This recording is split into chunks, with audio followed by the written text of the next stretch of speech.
Salamat.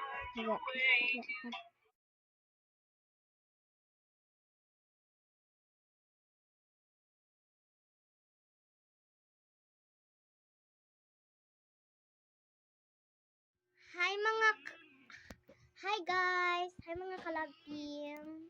Hi mga Rancab! So kasama ko ang Yanaru. So ayan na siya.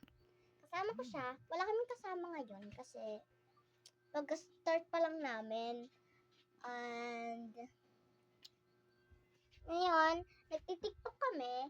So, huwag niyo sabihin na nagagaya talaga kami sa Rancab. Pero same yung kanta at same yung boses ng yung song. So, wag nyo nang pansinin yun. Yung importante, iba kami kaysa sa kanila. Iba yung spelling ng Rancab namin. Ang amin ay Tabugin mo nga. R-U-C-U-V. Sa kanila naman ay R-U-C-A-V. Rancab. At sa amin ay Rancab. Ganon. Iba yung spelling eh. Rancab. Tapos sa kanila, Rancab. Sa amin, Rancab. Ganon. Okay lang yan. Kahit iba yung kanta namin, okay lang po. Kasama ko siya. So, Niche at Yanaru ay palaging close. So, yeah. Best friend ko kasi siya, guys.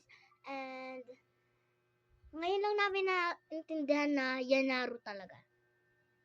Sa kanila ay Niche.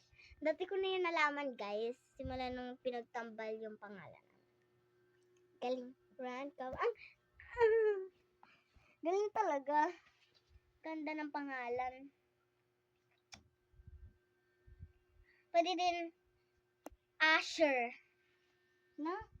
Charlon o Asher. Diba? Pwede din Asher pero bawal. Pangit eh. Para pang judgemon yung Asher. Galing. Rancab. So, bye! Thanks for watching this. And I hope you understand that we're not copying Rancab management. Yung pangalan namin ay Rancab Love Team. So, I hope understand nyo talaga na hindi talaga kami nagagaya sa Rancab management. So, bye mga guys! Bye mga ka-Rancab! Bye!